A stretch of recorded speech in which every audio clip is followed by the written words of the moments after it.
recording? Perfect. Okay. Welcome, everyone, to our Digital Access Community Coalition call. I'm so excited that you could join us. For those of you I maybe haven't met, my name is Chelsea Summerlin, and I am the ICFL's Digital Skills Library Consultant. If you'd like to introduce yourself in the chat and let us know where you're at and what the weather's like there, that would be fabulous. The purpose of these calls is to provide networking and learning around digital access topics in Idaho. Last time, we talked about digital skills for older adults through the Older Adults Technology Services Program. You can catch the replay of that as well as recordings of our tech workshops on our YouTube channel. I'll throw a link in the chat here in a few. Today, we are highlighting creating an ethical AI framework. The ICFL has done other AI trainings, and you can find those on our YouTube channel. As well, we've also got an AI 101 course available on Idaho Digital Skills, and I'll put another link for that in the chat. So today we have our special guest, Reed Helper, who is the Digital Initiatives Copyright Librarian and Archivist with the College of Southern Idaho. Please throw questions in the chat as you think of them, and Reed can let me know if he wants me to hold them to the end or raise them as we go. We will plan on wrapping up at 3 p.m. Mountain Time. This call is being recorded, and everyone who registered will receive a link to the recording after today's workshop. And with that out of the way, I am going to hand it over to Reed, so please take it away. Thank you very much, Chelsea. Yes, I'm the Digital Initiatives Librarian for the College of Southern Idaho. Yes, today we're going to be talking about creating an ethical AI framework. Now, this specifically means like kind of your ethical principles. Like, what are the ethics? What are the issues we need to know about AI, and what do we need to communicate to our patrons? I know a lot 'cause since we had the AI 101 session, and we had a few other things as well. Um, you know, throughout the state about AI, especially that excellent was it ICFL or it might have been Idaho Osby, but they had a copyright session. Anyway, kind of became apparent to me that we know how to talk about AI. We know what AI is and what AI isn't potentially, but we don't really think about kind of the ethical issues with any technology. And so it's important to bring those up specifically and explicitly and directly with AI when we're talking about it with our patrons and our users. So today we're going to be talking about that. We're going to identify and articulate key ethical concerns related to AI use in libraries and education, analyze the impact of AI on the daily lives of community members, describe how to align public-facing educational materials with various aspects of best practices, and develop the beginnings of an ethical framework or ethical recommendations related to AI use with clear, actionable steps. So these Idaho Digital Skills thing that Chelsea shared on the YouTube channel, excellent, excellent resources. And you'll find and you'll see, I'll kind of bring up ethical issues related to AI, and you're going to say, hey, Reed, that's like the same as like computers or, the internet. And yes, it is. And so a lot of these Idaho Digital Skills are, transferable across technologies, but that we have specific actions we can take with regards to AI. So first, we're going to be talking about common AI ethical concerns. And then we're going to talk about the impact of AI on learners, students, and patrons, and then aligning AI with professional responsibilities, and then creating or using a practical, ethical AI framework. So if you have any questions, yes, please drop them in the chat. And just I kind of address questions and comments as I go. So just the best type of conversation and the best type of learning that I have in these sessions is when you learn with me, when we all talk together and we all kind of converse about these things, because you're going to bring up links, you're going to bring up issues that kind of dovetail with things that I'm talking about.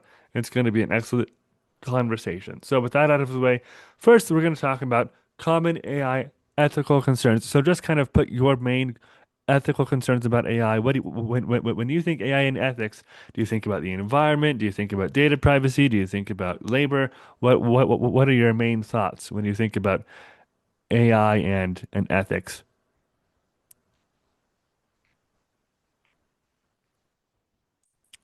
So one of the things that I kind of first well, one of the first ethical issues I thought of when I was thinking about it critically, which it took a month or two, because oh, here's this new shiny technology, right?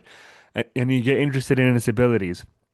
Um, but what was the labor? I read an article about labor Kenyan laborers who were kind of categorizing content and categorizing metadata. And it was even before, ChatGPT was released. There was, oh, there's this tech company who's doing this. And then it was, after ChatGPT was released, then people were like, oh, ChatGPT, they're the ones who did this.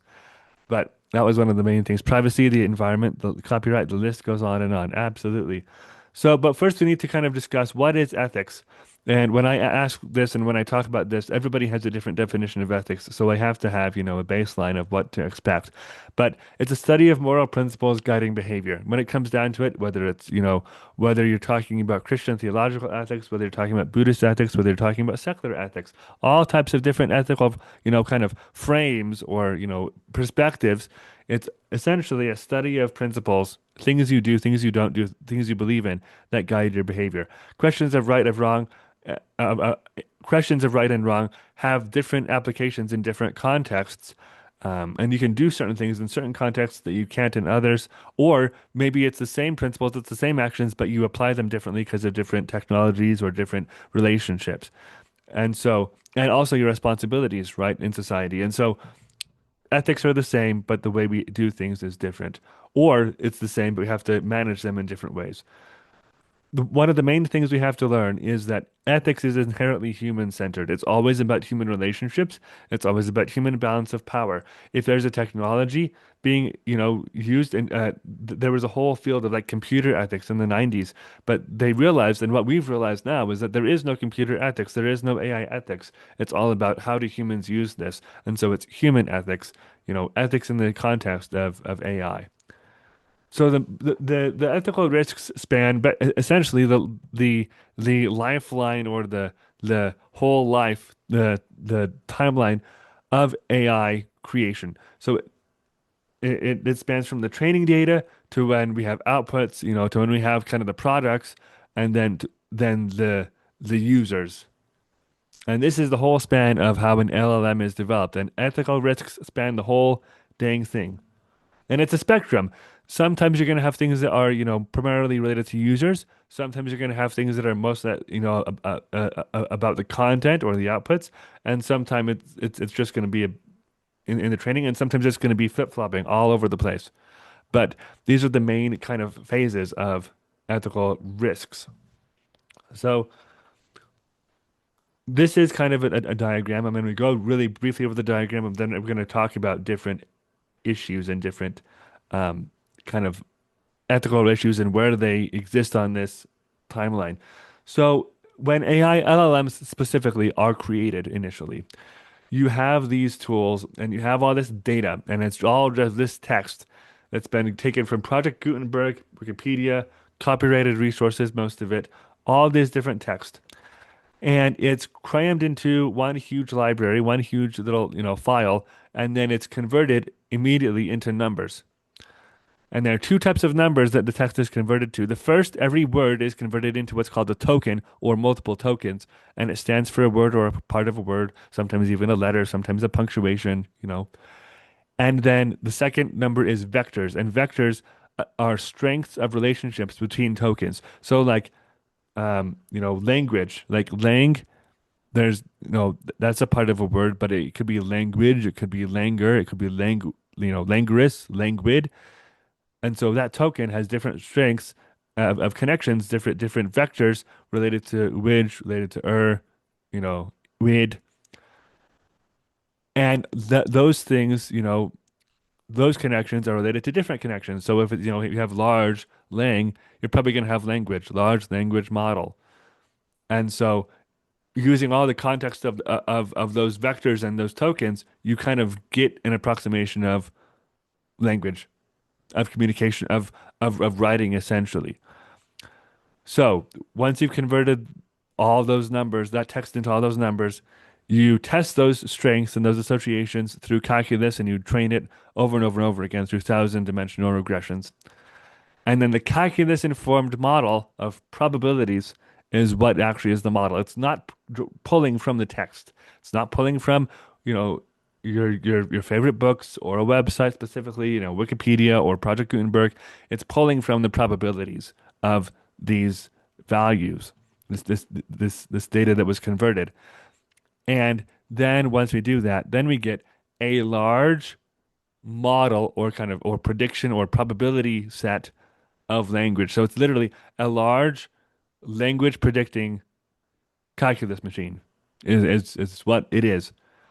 And then once we have that and we can predict how language functions through calculus and through a bunch of other math, then we tell it how to act and we give it prompts. We kind of make that machine readable and we get a computer and we say, computer, use this model to predict what, what language is going to be like. But every person who creates a model and, develops it has different priorities. And so you could have the same text, the same data conversion, the same numbers over here.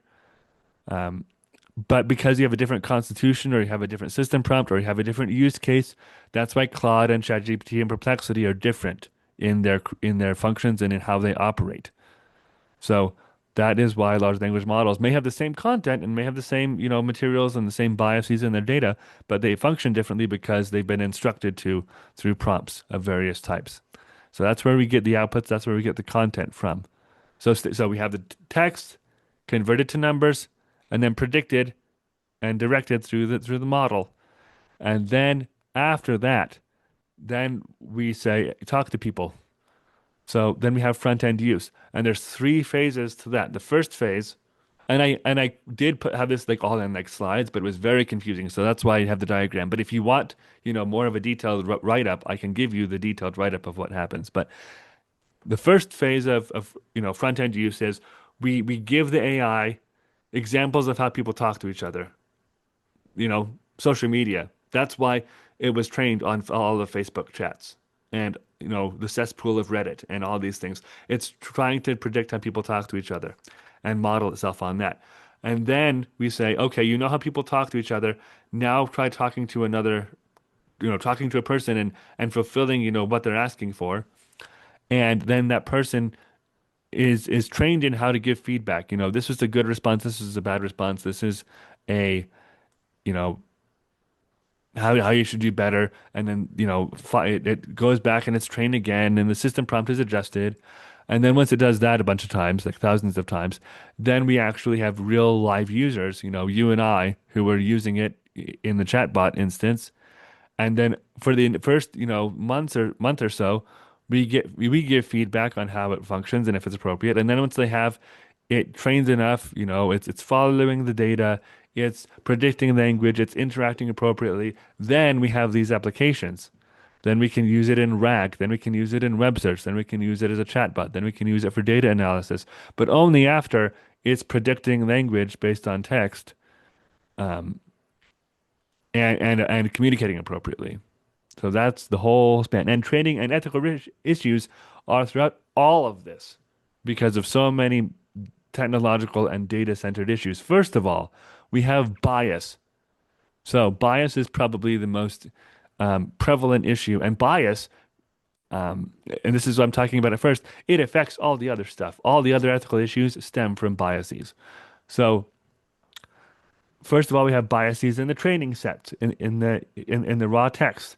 We have biases in the algorithmic and human training, that those constitutions and those system prompts, how it was developed. There's bias there. The trainers have bias, and then societal bias or the user bias.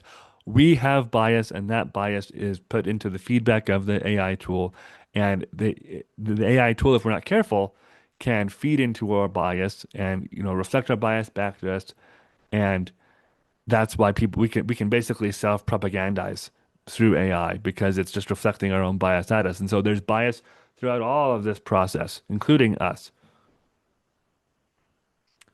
Another major issue is data privacy, and this is almost exclusively on the user side because it's in these interactions with us that it gets our data, right? We are the ones who allow it to do that. So surveillance is a major issue. It's basically building a profile on the user. It's building a profile on us. It's tracking our data. This is not just me fear mongering, by the way. For instance, I just have to back up just so we all understand this. Do you all remember, excuse me, in 2011 or 2012 when Facebook came out and said, by the way, we've been building a profile on you and it's exciting and you can see all the data we've been tracking on you. Isn't that awesome? And then everybody flipped out at them.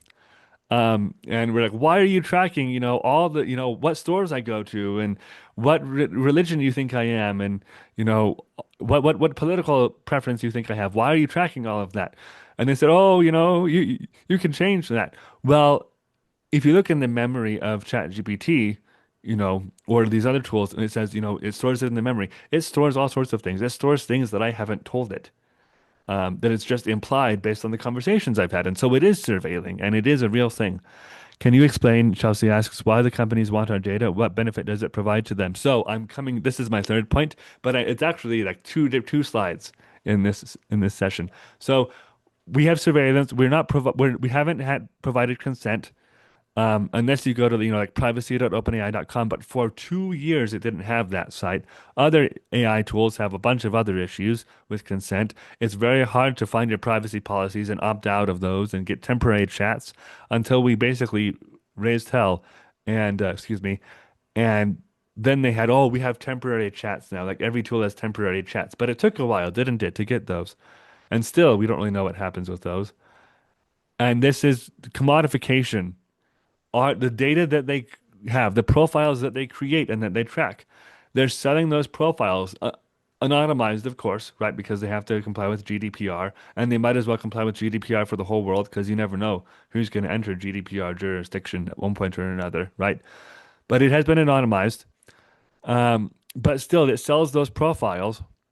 That is the I think it's General Data Privacy Regulation. I just know the acronym, but GDPR is, yeah, General Data Protection Regulation. It's the European Union massive policy that was ratified in, I want to say when was it ratified? 2016. And it says that basically all companies who collect user data have to go through all these hoops to make sure that it can't be manipulated and people can't be tracked by it and all these other things. Um, but we tend, so that's one way it's commodified is that they sell these profiles to other people. Another way that it's commodified is what I like to call essentially the commodification of privacy. That we tend to give our privacy away as an asset. In 2010, 2011, Google Maps was released. And one of the first things it says when you open Google Maps, and it said this in the very beginning, right? Can we know your location? You can't access really all the Google Maps stuff unless you let it know your location. And so we've been primed by all these companies to just say, "Oh yeah, sure, I'll let you know my location because I want to know, what stores are not near me and what restaurants are near me and things like that." And so we give away our privacy without a second thought. And it's only been like 15 years since that happened. So the user has a major stake in data privacy issues. I've gone on a lot, and we're going to talk about that a little bit longer. But that's one of the issues. That's an ethical concern. Another common ethical concern is misinformation in all its forms. And there's three main forms of misinformation. Uh, Misinformation proper is false, but it's not created or shared with the intention of causing harm. The other one is disinformation, which is deliberately created to mislead or manipulate people. And then malinformation, excuse me, which is deliberately created to harm or cause stress.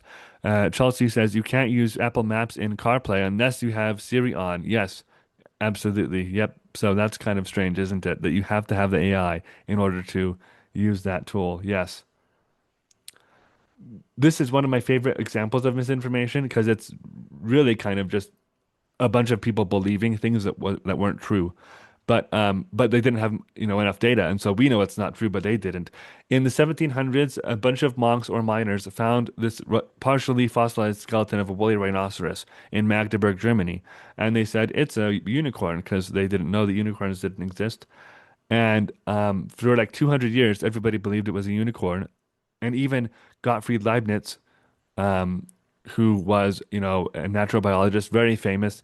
He included it in his Protogaea, his natural biology kind of manuscript and his book that he published. Very famous, very well respected, but he included it in his book.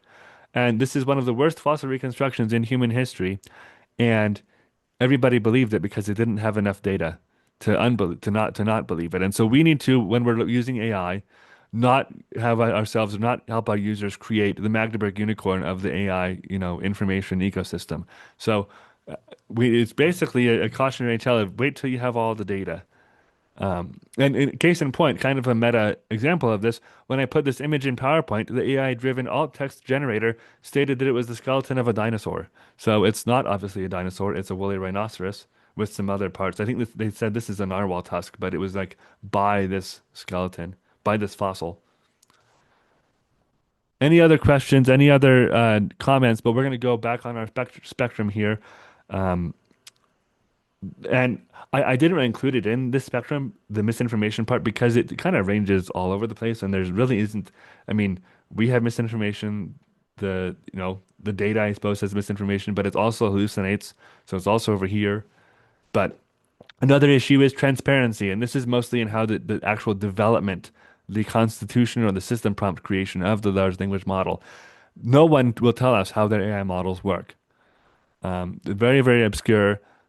And they go through even we don't know how it works, as if that excuses them, right? There's very obscure processes. It's very opaque, meaning that they don't want people to know. Even like the documents that would kind of imply what is going on, they won't give us access to. And it's a general black box. I really believe that some of the developers, at least, don't know exactly how their tool functions. Don't know well, they know how it functions. They don't know how it operates and no one really knows. And so, but they don't see a problem with that. They say, "Oh, it just works, so accept it." But no, you should be actually looking and trying to see how these things work. Another one is the labor. And this is kind of in the middle of the training and the content development. But there's exploitation of workers in creating and cataloging the data. There's exploitation of, the developers who are developing it and creating the system prompts. They don't really get credit. And also training on copyrighted works, which for my purposes, for our purposes today, a long, very long, convoluted explanation. But it is fair use to train on copyrighted works. It's not fair use to derive things from copyrighted works. That's a different story. But there's all these things that AI kind of steamrolls over people with. And the whole Kenya issue, the whole exploited workers in Kenya, they did exploit workers in Kenya.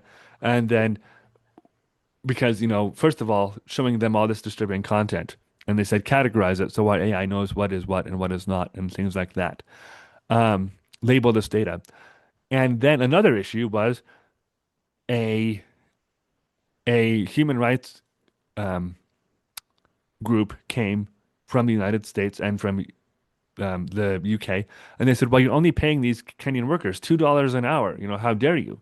And they said, "Well, in Kenya, that's like twice minimum wage or something because of their economy, and so really, technically, we're paying them fair wage for what they're because geographically, that makes sense." And then someone said, "Well, you're an American company. You should be paying our minimum wage because they're doing things for you." And so there's all sorts of issues, but people are, is it exploitation? It's at least exploitation psychologically, if not, financially. But they're making the argument, and apparently they're backed by some economists that, oh, we're just paying their minimum wage. But in any case, I mean, how else? In fact, DARE, DAIR, I forget what their acronym is, but they have a whole um, oral history, I believe, and I think they're writing a book now on exploitation of workers of various types in the creation of AI. In fact, I'll Google it. It's high time that I Google that, and I might be able to put that in their data workers AI oral histories and just kind of a story of okay, data workers inquiry. There we go. Here we go. Very, very interesting resource on how data workers are being exploited and where they are and how they're doing it. So go to that site for more on the labor exploitation. Another issue, academic integrity, right? Even if we're not or even if we're not academic librarians, we can still, you know, academic integrity happens everywhere in the public workforce, politics, all sorts of things. So cheating or really just, stealing, I suppose, other people's work, that's something that users can do with AI, whether or not they want to, or whether or not they claim to be able to do that. It's really easy to do. Plagiarism risks of the content. You could be, because of the prediction power of these models, you could be quoting word for word another resource, but it's very hard to do that. Extremely, almost impossible to do that, even if you're trying to. But if you do have a prompt and it does pull from something and you don't catch it, you're technically plagiarizing, right? Because if you were to look at an article and if you were to passively, subconsciously reproduce word for word a sentence, you would still be liable for plagiarism there, even if you didn't mean to. So there's plagiarism risks there. And then cognitive offloading or over reliance is another issue. So the main issue with the training data, this is where the training data comes from. There's issues with consent in training data because, obviously a lot of people whose works in the public domain were not consulted, but even copyrighted materials that, they weren't consulted. A bunch of books were pulled. And so they say, well, we also use a lot of public data, but public data has a lot to do with the people who are living in those public areas and working there and doing things there. And so should they be using that? Proprietary data, books, GitHub, news sites, a lot of those are proprietary, Getty Images, and then also just the general thing of scraping.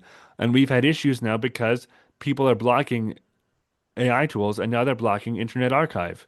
And so that's horrible. But that's, it's because Internet Archive uses bots to scrape. And so they have the bots blocker. And Internet Archive is not really manipulating, but they're kind of saying, oh, everybody's blocking Internet Archive. No, they're blocking all bots. But Internet Archives is the main casualty of the public resource bot users, right? And so they are blocking Internet Archive, but they're blocking all AI tools, but it is still an issue.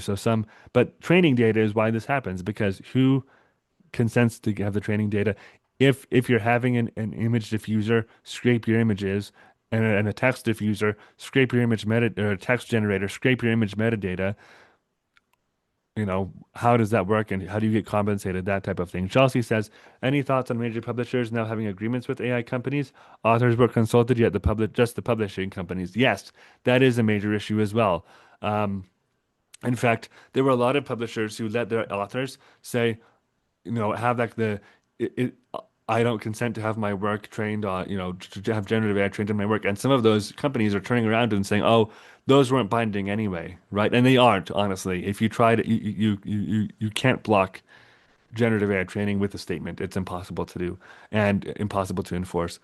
But it's kind of manipulative, really manipulative. It isn't kind of, it is that they would say, hey, have a statement. And then they say, oh, we'll just let you steamroll over that statement.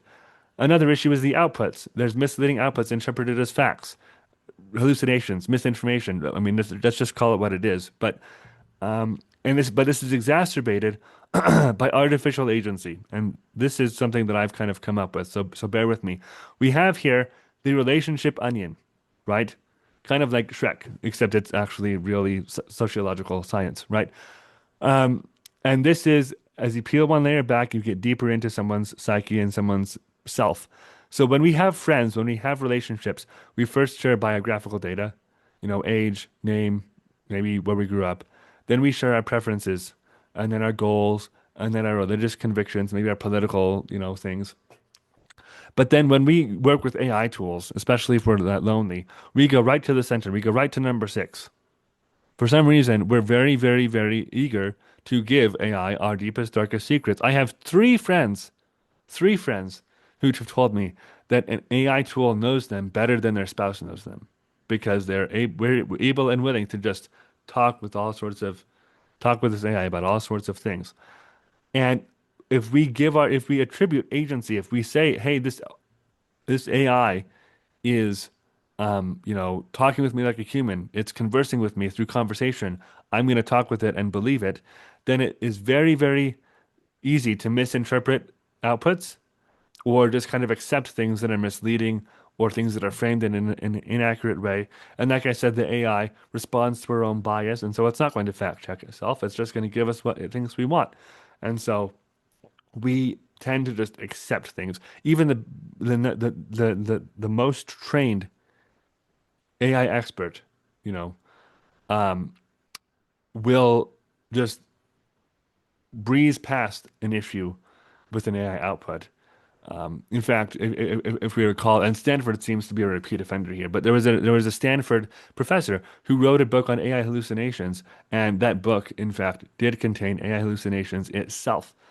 And so And he was an expert on this, right? But he just was kind of conditioned to accept it because he's, oh, it's been reliable so far, I think. I'll just accept it again. So at this point, do you have any questions or any um, comments? The AI is usually trained to be agreeable too. It generally won't disagree with you no matter what you say. Absolutely. Yes.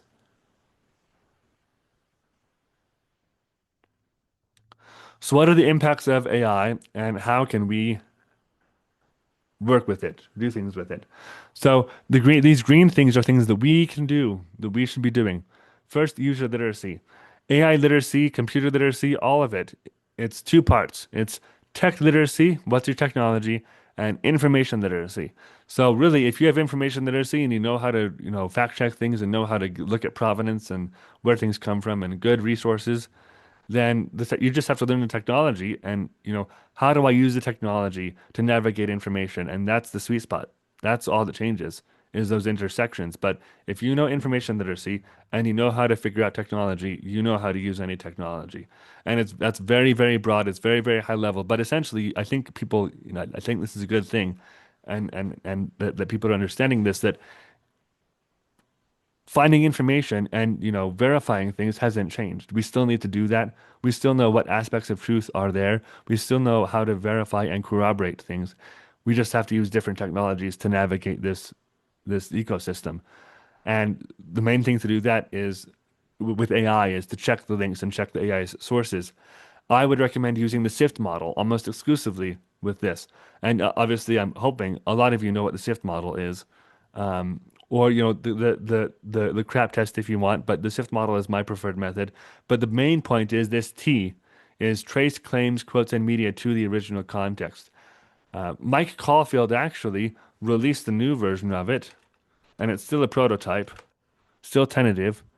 But he released a new version of SIFT that I will put in the chat here. Let's see. That's just, I think he has, does he have it in a post? There we go.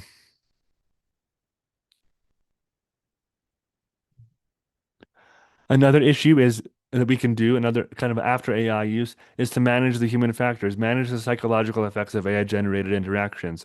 Kind of say, hey, this was a tool I'm using, and it seems kind of silly, but if you spend a lot of time with AI and just kind of go over and over and over with it, it can be very disconcerting. And so you have to manage those and take time to know that you're a human and that it's a machine. Someone says, Liesel says, I have patron desk. How can I turn that off? E.g. Gemini, and it appears that you can disable programs or opt out, but they still run in the background and cannot be uninstalled. Is this your experience? Yes, because every AI developer has created a way for AI to be in every program. So you can turn off general Gemini, you can turn off like the AI assistant, but Gemini still exists in the applications. So like Gemini is Google, so it still exists in Google Docs. It still exists in Google, Slides and things like that because it's not the same Gemini. It's just Gemini applied in a different way. Apple does it by having like 50 million different Apple AI tools that are incorporated. And so if you shut one off, you have to go and shut every single one off, and it still doesn't work. Gemini, Google, and Microsoft Copilot, they just have the same app that they just apply in different ways. And shutting it off in one app doesn't shut it off in the other ones. Adobe and Zoom do that too. Yes, yes. If you have an AI tool, an AI assistant, and you shut it off, but someone else has an AI assistant too, their AI assistant will act as your AI assistant as well. And so you can't shut it off. It's impossible to. So we have to manage that very carefully. And it's very annoying. And we all know of kind of like, the faux pas of you talk bad about someone or you kind of talk about someone behind their back, or maybe it's a good thing too, right? But then the AI assistant transcribes it and then says, "Oh, by the way, so and so were talking about you," and things like that. Um, I was in a meeting and someone said, "Oh, that Reed, he's always looking and he's always kind of seeing like trying to interpret, you know, what what musical tones something is making, and it's kind of weird, but it's kind of interesting. And and it transcribed it, and it sent it to me, and they saw that it sent it to me, and they were like, "Oh, I'm so sorry." But no, it's true, it makes sense. But yes, AI assistants are always everywhere, and you can't really get away from them. Another issue is the human factors. Intellectual property and authorship concerns are one of the main things, but there's many others, obviously. Put those in the chat. Um, these are two authors, and first is Chris Castanova, and she is an amazing, amazing, amazing author, amazing creator. She created Zarya of the Dawn. Well, she was an amazing creator before AI, to be fair. She did a lot of things by herself, but she now has used AI as a kind of creative tool. She created Zarya of the Dawn, and this was an ebook and a graphic novel. Put it in the chat if you know what Zarya of the Dawn is. And she applied for copyright protections, and USCO said yes, we can provide that to you. And then she went on social media and said, "Oh my goodness, it's the first AI generated work, that's has copyright protection." They said, "Oh, wait a minute, no, you can't do that.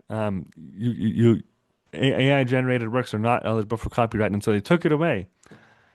And then Elisha Ray Shoup actually, she kind of had the opposite um, response. She wrote a book called Machinations,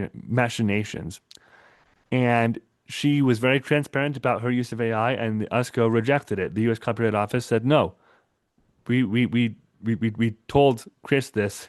You can't do that. But she appealed, and she said, to, um, I'm using it to um, compensate for a cognitive disability, a cognitive impairment, I believe she called it, that I have. And they said, okay, well, we'll grant you limited copyright protections for the selection, arrangement, manipulation, and ordering of these things, of these generated texts. But interestingly enough, they did not refer to her cognitive impairment at all in their response. So they made their decision basically kind of not on the basis of her appeal, but they just kind of changed their minds and said, okay, we're granting you limited copyright. So that is it's a case by case basis now. So, question for you. Have you ever found yourself telling extremely personal information to AI? We've talked about kind of this a little bit, but this hinges, and this is related to our next issue, uh, privacy threats.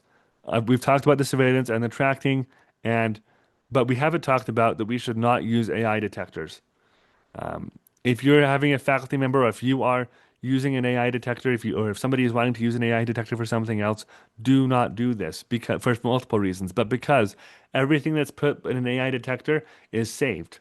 They say it's not, but it is, and they will use it. And in fact, law enforcement of various types and other people, just private investigators, all sorts of people, you can kind of get subpoenas, you can get ways to access the data that's been put through AI detectors, and they can assess that text. So you shouldn't be just putting things into AI detectors, but we should be very careful, especially because Grammarly, yeah, exactly. Grammarly, Adobe, Zoom, all these things. You can't turn off the AI tools, and so you have to be very careful about what you're doing. Another impact of AI on patrons is equity issues. Who has access? Who is left behind? A lot of people don't have internet access at home, and so if you don't give them internet access, or they don't have internet access unless they come to the library, then they're not getting access to AI to these tools unless they come to the library as well. And we've talked about kind of critical thinking, skepticism. We need to be critically thinking about these things. One possible solution to this is the privacy harms model by Daniel Keats-Citron and Daniel Solove. And these essentially what drove them to create this. This was in 2021, but they said privacy is basically unenforceable in courts. Courts have to have tangible harms, and so we kind of made a model that you can kind of identify. These are the harms that I'm having because of privacy. And then AI came around and they said, "Oh my goodness, this is applicable to AI." And so they kind of developed that as well and said, "Hey, you can use this with AI tools." But reputational harms, relationship harms, discrimination harms, psychological harms, all of these are things that are results of any technology, really of any society. But Gen AI compounds all of those. If you're not safeguarding data privacy, it's as if you're putting all your data, and none of this is correct, by the way. I faked all of this except for my name. But Um, it's like you're just putting a Facebook post on public for everybody to read. And so our strategies we have to do is minimal disclosure, encryption, consent. Don't tell it anything you don't need it to know. Don't have your patrons tell it anything that it doesn't need to know. Don't even imply things. And we have a responsibility to protect our patrons' privacy, to protect their data, and that includes helping when we help them access these AI tools. We need to let them know that this is what they're getting into. And so, kind of student training or patron training in general on digital hygiene would be recommended. Kind of what do you really need to tell people? Do you really need to tell people that you like this type of music or that you go to this type of, you go to this restaurant? Because if they know that you go to this restaurant, right, they're probably going to know that you're living nearby or, things like that. But just kind of being aware. Essentially, what are the skills that we used in the when we were talking teaching people about internet privacy and internet, digital hygiene, and use those types of tools. And I presented this well, 3, 4 months ago. Anyway, and one of the librarians said, and it was actually an educator to be fair, you're putting an awful lot of responsibility on the people who are teaching people. I'm like, yes, that everybody has responsibility. This is a lot of things. It's a lot of stuff to teach. It's a lot of stuff to keep track of, but we need to be talking about all of it. Um, Again, use the SIFT method because we need to be, in addition to just tracing claims, quotes, and media to their context, we need to be making sure that they're corroborating what the AI is saying. Because with those hallucinations, with this artificial agency, that we're kind of prone to accept what AI tools are giving in their outputs. They're persuasive, but they're fallible. They're very confidently wrong. They're like Cliff Clavin in Cheers. He would say he just says all this information and like 10% of it is true. But we need to be tracing these things back to their original context and verifying what it says. For equitable access, open access tools are very useful. Um, Infrastructure and support disparities are things, especially I think, that public libraries are really, really enabled to do with grant things and things. And again, this is a lot of responsibility, but that might be helpful. Designing in general for universal access is also something that people can do, but that's more of the designer side, and that's more if you're kind of developing or adapting an open access tool for your library patrons to use. This isn't really the focus of this talk, but it is something that we can do to help them manage these things. So, discussion on this. So, what are our questions and comments on this issue? Now we're going to be talking about, or next, not now, about what we need to do on our end as kind of the intermediaries for this tool.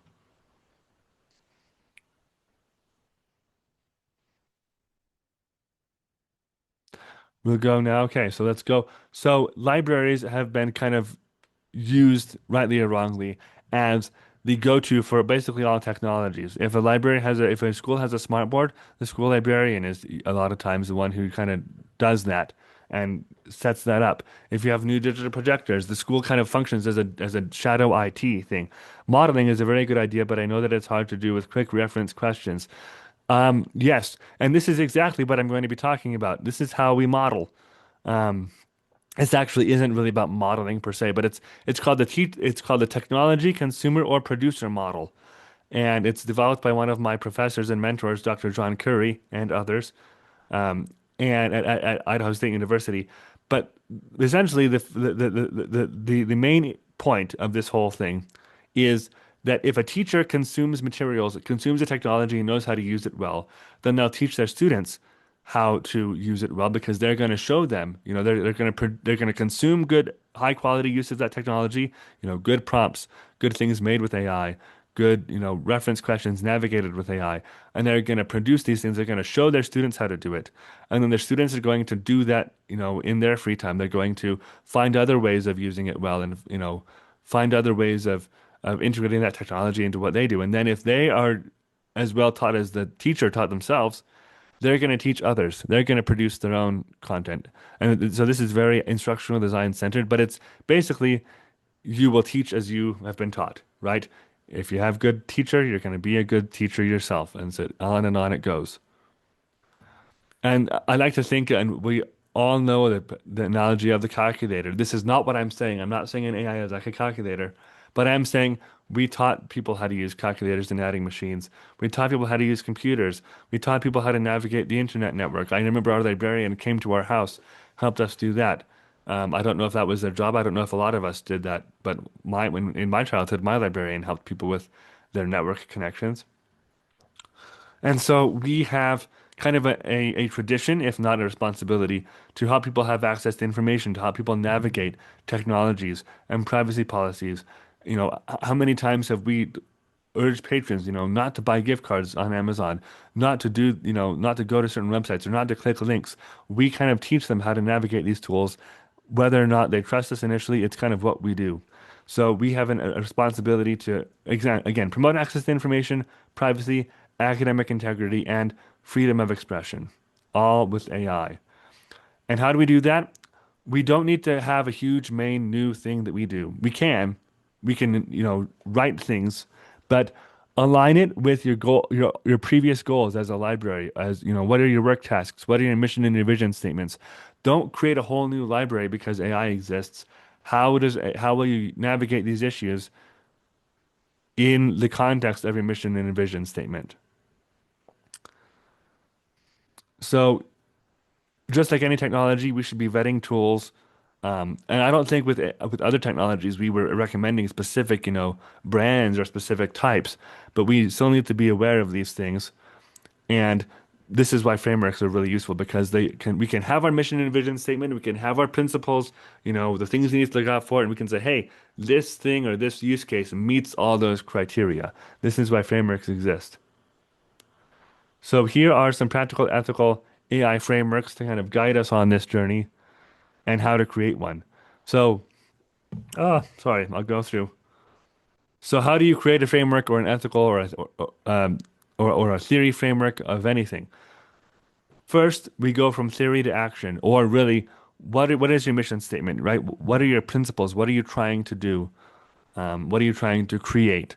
A lot of times with your vision statement, right? You're trying to create something in that vision statement. How can AI help you further that? Have a goal that any technology, including AI, is going to help you work towards, or a standard that you've used for everything else.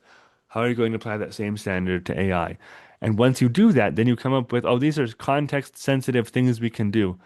This is specifically is how we apply the principles to this new context, and then make sure they're following best practices, of course. So you go from theory to application to is this following our best practices? Example frameworks exist from UNESCO, Colorado State. Um, um, IC also has some frameworks. I think that's also North Idaho College, I believe, has a framework that's supposed to be NIC. But there's also one of the ones that I have done is the three laws of human AI machine collaboration. That's basically a ripoff of Asimov's three laws, but I have it later on here. But um, another one is someone has done AI as an instrument, and I kind of riffed with that and wrote a little blog post on it. But if you can think of AI as an instrument, where the AI is something creating something, it's emanating music, but it wouldn't be emanating music if a human weren't touching it and a human weren't doing that. So how do you, analogize that? So you can see, with the UNESCO framework, as you would probably guess, you have very specific boxes, very specific matrices. With the three laws of human AI machine collaboration, they're more guidelines. AI as an instrument is more of an analogy that you can, act on it according to what you want to. And some people might already have institutional and library specific guides to do this and follow those. Dr. Law's ret shot prompting framework is more of a use by use case thing. And so this is my three laws of human AI machine collaboration. This is Dr. Law's RET engineering framework, and she just what do you need to create, and she takes you through 8 different questions that you need to go through before you even touch an AI tool. So that's very helpful. This is a more if you're looking for specific frameworks, and if you want to go on other pre-existing frameworks, this is kind of a way you can know what you're looking for, know what you want to do. Um, and I would go from principle. What principles do you want to follow? what practices go with those principles, what actions can you take that are in those practices, what frameworks talk about those actions, and then if you need to create a new framework, kind of, that's how you would create that. And then you can apply that framework, apply those, share those out in staff trainings, course syllabi, student guides, patron, programs, libguides, that type of thing. So here's kind of the things that I've used in creating this, and all these slides will be available. I'll give these to Chelsea, and she can share those out as well. But thank you very much for your time, and I'll get that framework um, table out so you guys can all use it and kind of use it to map out your own things. But I hope this was a good kind of discussion of the ethical issues surrounding AI and kind of why they're important. And then you can kind of go and think, okay, in the light of these things, how am I going to talk to my patrons about this? So I've given you kind of user actions, librarian actions, and then kind of how can you communicate those? So it was a little bit muddled, I am sure, but I hope that it was beneficial. And I'll turn it over to Chelsea as I find that link. Yeah, thank you, Reed. That was fabulous. We do have just about 2 minutes, so probably got time for one more question if anybody has a burning question that they want to throw in the chat or come off of mute for. But yeah, like Reed said, he will share these slides out for everybody, and I will include them in the follow-up email as well as the links that were shared in the chat. I guess we will wrap it up. Thank you again so much, Reed, for the presentation. Really appreciate your time this afternoon. Thank you all for bearing with us for our tech problems at the beginning. We hope that this was a informative session and look forward to seeing you all at our next digital access call, which will happen in September. Thank you all so much and have a fabulous afternoon.